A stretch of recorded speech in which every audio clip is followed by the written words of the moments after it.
Good evening, everyone. It's a pleasure and an honor to have been invited here to introduce Jesmane.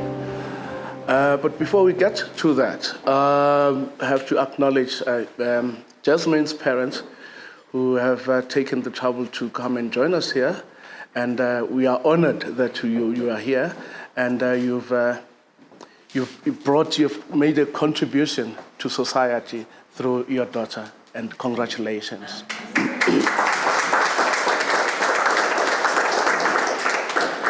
And I also have to acknowledge Jesmane's publishers, Gail and David Robbins. I can't see them now, but I saw them earlier.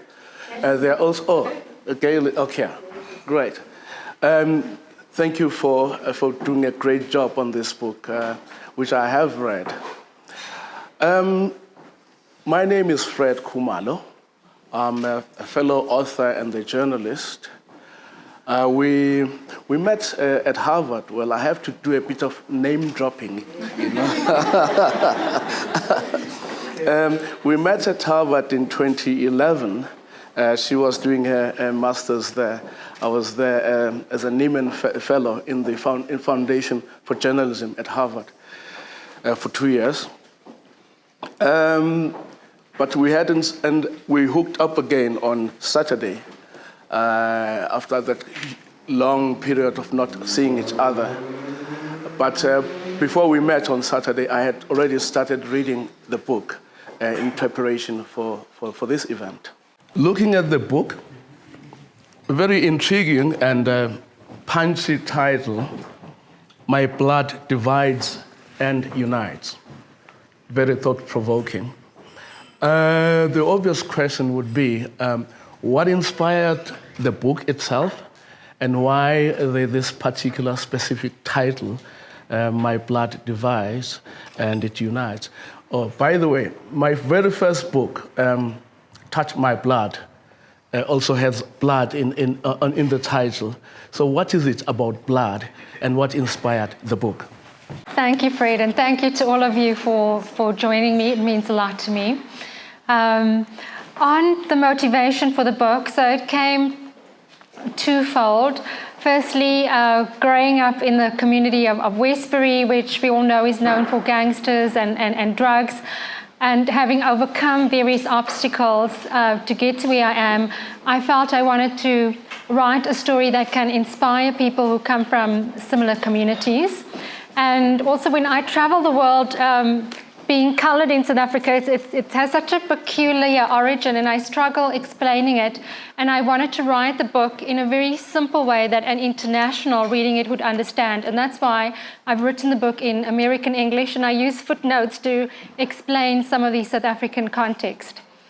A second reason is that right now the world is so divided and fractured, and I wanted to consider how my story can play a role in bridging that global divide. And so while the first half of the book is very South African, the second half is very international. I've interviewed people from around the world, from Rwanda to India, Pakistan, Lebanon, America, Mexico. And I really hope that when people read the book, it will project race relations in a different way, and that it will bring forth healing and love and freedom. On the title, I'm glad we're in the same zone on blood, Fred. So with the origin of the colored community from the mid-1600s, as we know, it's a combination of racial mixing between the European settlers, the Khoe-San, and then a lot of people don't know that it includes slaves brought in from Malaysia, Indonesia, Madagascar, Sri Lanka, and other lands. And this racial mixing and slave history was considered embarrassing and shameful, so it was hardly acknowledged. And within that racial mixing, there's so many contradictions and divisions that I'm aware of between black and white, the slave master and slave owner. And I've even recently discovered I've got both German and Jewish ancestry. And yet, in spite of the divisions and contradictions, I've come to a place of unity, going through a process of exploring my past, reconciling the different parts of my blood, deciding to forgive my ancestors, some of them who oppressed others of my ancestors, and also deciding not to reject any of my ancestors because that would be rejecting a part of myself. So, and I hope that this message of unity is stronger than the division, and I hope that to people anywhere around the world, be it individuals, groups, or nations who are looking to build inclusive and prosperous societies, that they can learn something from the process that I went through. Your journey has been very long and tortuous and challenging. Reading your book, having read another writer from your area, Chris van Wyk, who is from Rivoli, which is next door to Westbury, I couldn't help noticing the parallels in your journeys, rising from a very challenging and challenged neighborhood, and choosing a path that took you all the way to Boston and ultimately to Europe, where you worked for 4 years.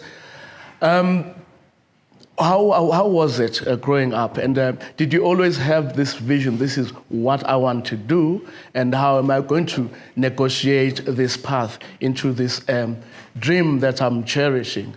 What kind of obstacles did you encounter in this journey? The community doesn't encourage academics. I remember there was one challenge when I matriculated. I actually got more A's at university, and I prayed. I had my first boyfriend when I matriculated, and I actually prayed, God, please don't give me an A. I want a B. Like, I don't want to stand out. I don't want to be a nerd. And so that's the challenge, that you actually don't want to excel in academics. I was fortunate with the support of my parents, with my uncle Reg, who's here, who took me for extra maths lessons, and I talk about that in the book. So there was an enabling environment. I'm happy also that my parents were strict, so the limited partying, or the partying being forbidden, also helped focus me. I've just been looking at your DNA chart, which is very complex and interesting. She's got Ashkenazi Jewish blood, Eastern European, obviously African, and so on and so on. But in the book and in the stuff that you have written to promote the book, you specifically embrace the colored identity. Now, this is a fraught identity right now in South Africa. I have friends who refuse to use the nomenclature, who choose to call themselves so-called colored, and others say black, and others say simply South African.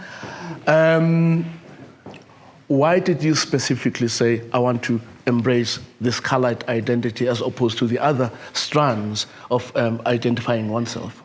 In the first chapter of the book, which focuses on identity and my DNA, I did say that when I got to university, my first time outside a colored community, I identified more with my black roots because of the commonality in the socioeconomic experience. And being raised in Johannesburg, most of my friends going through corporate were black.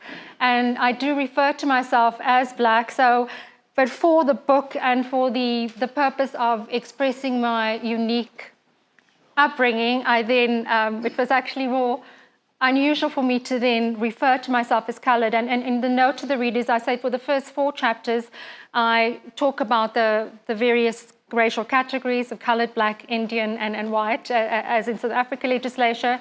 And then post chapter 4 onwards, I use the definition of black, unless I'm specifically talking about the colored community.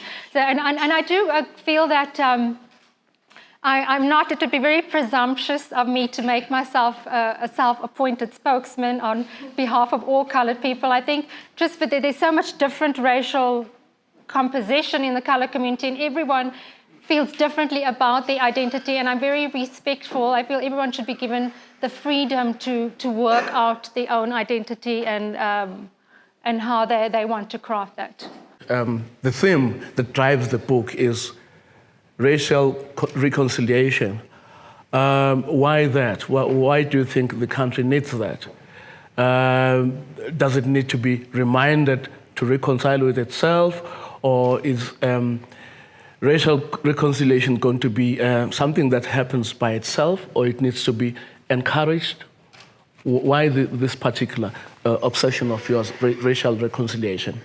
I feel that South Africa is still in a process of healing from apartheid, and that manifests itself in anger that we see, and sometimes it spills over into racial anger. And I felt that we needed just to step back and look at the issue of race again from a different, more emotional perspective. Sometimes race it's a knee-jerk reaction when sensitive discussions take place. We know how it plays itself out in the media, and I wanted to write something that's from the heart, that's written in a vulnerable way, and also to encourage that vulnerability in different people, encourage people to talk about their pain, and in the hope that people can come together from a more emotional way. I do believe a lot has happened organically, but I feel that we need to create the right enabling environment as well, and we need to be intentional about it. And I feel the media has failed us. They've focused on sensationalism, when things don't go right, and I feel that every part of society needs to be intentional on creating an enabling environment that builds social capital. A knee-jerk reaction to racial issues cannot be overemphasized. I mean, we saw what happened over the weekend. That stupid man, Andile Guptama, said we should start attacking white people. It's getting scary if a person who's got so much influence and using public platforms to spew that kind of diatribe. I don't know if you would like to respond to that, or just speak broadly about how that kind of poison can be neutralized.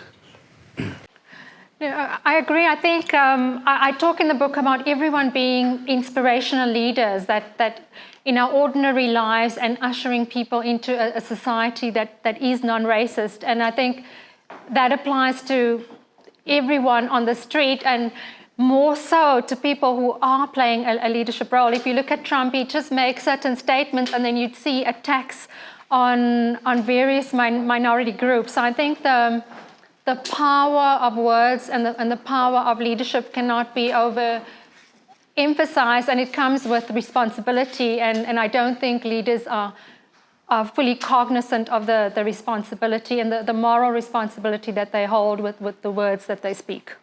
And Nelson Mandela was such a leader to us, and it's a pity that we haven't, and he was so intentional on the words of unity that he spoke at such a critical and sensitive time in our history, and it's a pity that we're not inculcating more types of those leaders. As a leader yourself, a writer and a voice in civil society, do you think we are on our way to grappling meaningfully with these issues of how we rebuild the nation, building on the legacy of Mandela?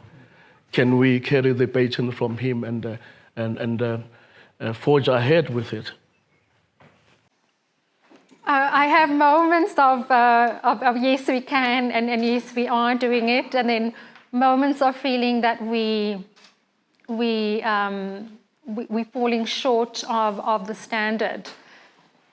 I do feel, and I talk about it in the book, that we need a second phase of truth and reconciliation, building on the first phase, which was successful. It incorporated a few people who were the most directly impacted by apartheid. But I think all South African citizens, there's the duty of society to all of us to have a second phase that people can participate in more broadly. And I also talk about being intentional on building authentic connections across different race groups. And also for organizations, I have a chapter on lingering emotions where I talk about various incidences that have happened in the last few years, which shows that emotions haven't healed. I was in Peru 3 years ago on a leadership and resilience trip with a group of internationals led by a Stanford professor. And the first question put to us was, what was a challenging experience you had to overcome? And just that question, it opened a file in my brain to my poor upbringing, to apartheid, and I immediately burst out crying profusely and uncontrollably. And I share a similar incident my identical twin sister Julie-Anne went through in Australia, and share an incident of a white South African who'd immigrated to New Zealand and was struggling with the guilt that she felt for apartheid and couldn't adjust. And I call on organizations and corporates to set aside budgets where they can, for their staff members, give counseling as a way of all South Africans dealing with residual pain. It's good you should bring the issue of the truth and reconciliation up right now, because it keeps coming up, whether it was a success or not, whether it was a damp squib. It created a platform whereby people opened those old wounds with a view to cleaning them up. But the process, some people have argued, the process wasn't finished, wasn't properly concluded. So it was left hanging. And as a result, another extreme side of the debate is TRC did not bring any justice and people want justice. What would you like to say to that? To the first question, I think the truth and reconciliation process, there was learnings out of it. At the same time, South Africa is lauded for having done it. At my time at Harvard in classes, in international classes, there'd be case studies on the truth and reconciliation process of South Africa, and various countries are looking to it as an example. So we should give ourselves some credit as a country that we initiated the process. I don't think we had any precedent, so it could have done better, be done better. I do feel that it needs to be more encompassing for ordinary South Africans to participate in it as a phase two. On restorative justice, we do need, in any reconciliation, there is one component of it is the restoration. It is a sensitive topic on fairness in that restoration process. We're now dealing with the issue of land transfer without compensation. I feel that there should be compensation for land transfer. So the principle of restorative justice is valid, but I feel it needs to be managed very carefully, and it needs almost that Nelson Mandela type leadership that is able to, because restorative justice is not about a reverse revenge. The second phase of the TRC that we've just alluded to, what form should it take, or how can it differentiate itself from the first phase of the TRC? I'll talk broadly. I haven't thought through the specifics, and I feel it should give opportunities for different communities to air their grievances. It should cover different parts of the racial spectrum. And the first truth and reconciliation process was focused on victims meeting the perpetrator of violence and having an opportunity for an apology. I feel this should focus almost on forming a a connection, an emotional connection through the telling of stories from both sides of the party. And restorative justice, I think maybe could be a project that comes out of the Truth and Reconciliation process phase 2, as opposed to being, so that it should be an outcome from the process as opposed to being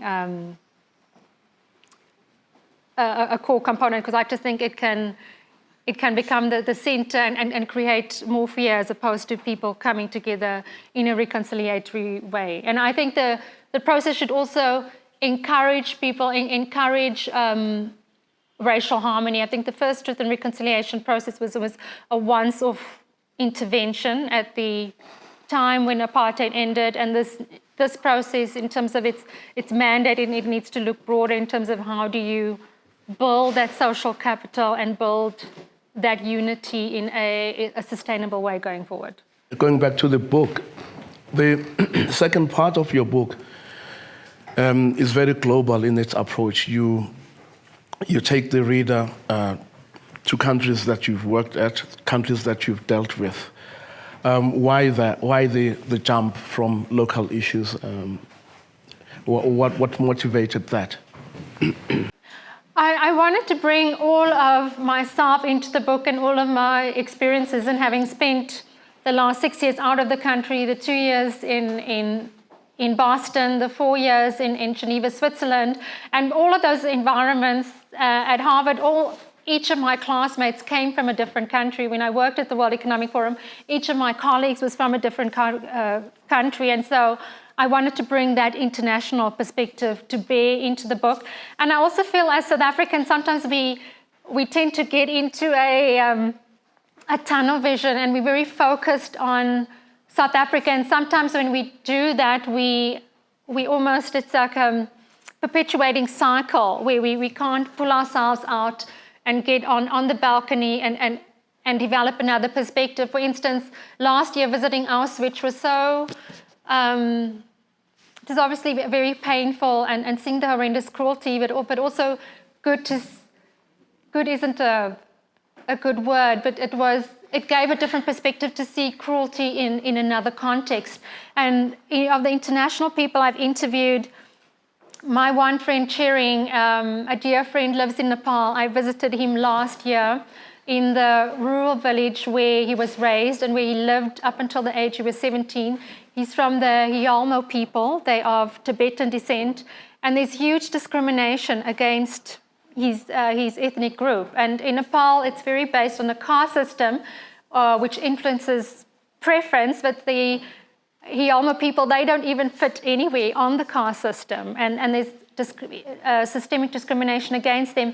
And just his words, it gave a different perspective, that he doesn't feel you can have racial reconciliation now, but he rallies people around a common cause. So he brings people of completely different sides of the racial spectrum, and has directed Child Reach Nepal, which is an education project. He's recently formed Idea Studio, which is a platform for social impact businesses. And I was encouraged that while he doesn't feel there can be racial reconciliation, he's still doing things that advances the country, advances his people, and brings different parts of society together. And the stories I tell are from just extraordinary, amazing people. Some of them are from my young global leader friends. Some of them are from my friends from Harvard. And I think it also, for the South Africans, it also provides a different perspective to racial reconciliation, and then vice versa for the international community. I think the combination of the South African experience with an international experience is enlightening. Very, very apt observation there about us as South Africans being insular, inward-looking, rather than looking at the world out there, and how we can benefit from it and how we can also contribute. Now, what is your message on reconciliation to the international community? I have one chapter on fear of lack and desire to dominate. I believe the root cause of a lot of conflict since the beginning of time is around the fear of lack. And sometimes that's commingled with racism. Sometimes it happens in between a homogenous group. And sometimes we try and just, tackle race issues by itself. And I believe that to look at the fear of lack and how you address that and deal with that fear of lack is important, which helps deal with race. I look at issues of diversity and technology-enabled impact investing, a topic I'm very passionate about. How do we use technology to address the pressing issues that we face with? And I talk about also the power of telling stories, and then reframing. For any group who has experienced trauma, there's so much power in reframing that experience. And I look at various examples, one of which is when I visited the slave lodge in Cape Town earlier this year. I felt so stuck in the horrendous cruelty. I felt I couldn't move forward from that experience that my ancestors went through, their knees being crushed if they tried to run away, and the list goes on, and there isn't even much acknowledgement in South Africa for these slaves.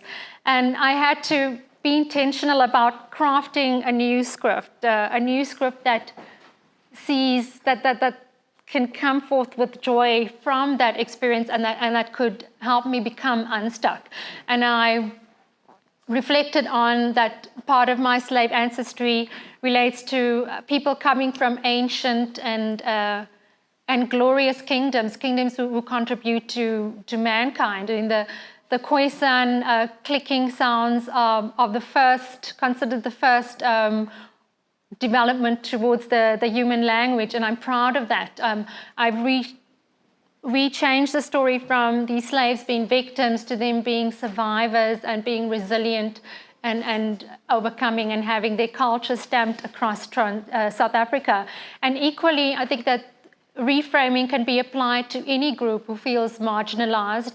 Even in America, looking at factory workers where people feel threatened by globalization and by technology, they can look at how they reframe their story to focus on their prior successes in coming into America and overcoming in a new culture. Yeah, the issue of slavery in South Africa, it was a tragedy when it happened. But the second tragedy is how that history has been hidden.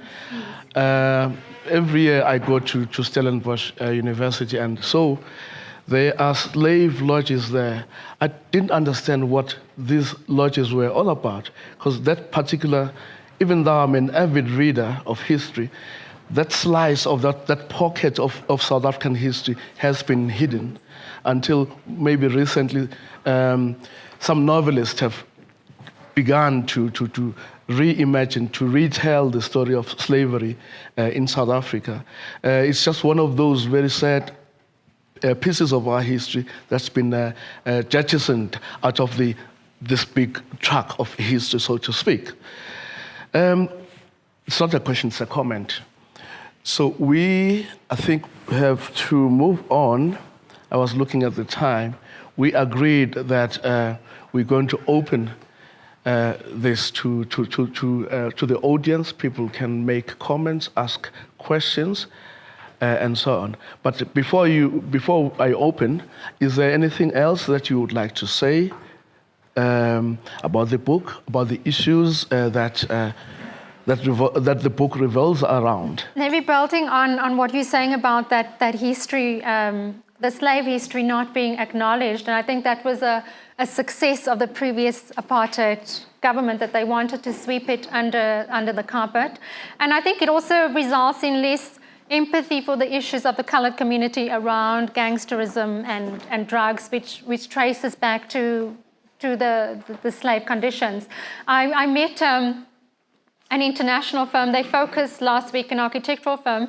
They've recently expanded into South Africa, and they focus around architectural design, but where it deals with a social issue and has impact. And one of the things they're looking at is memorabilia to commemorate the slave history. And I'm trying to connect them to people. They've recently worked on a project in America where they've done that for the American slave history, and I think that that's one way of honoring the lives of those people. And I think also for in the school books, for there to be a revision of the history and for that aspect to be included. Thank you very much.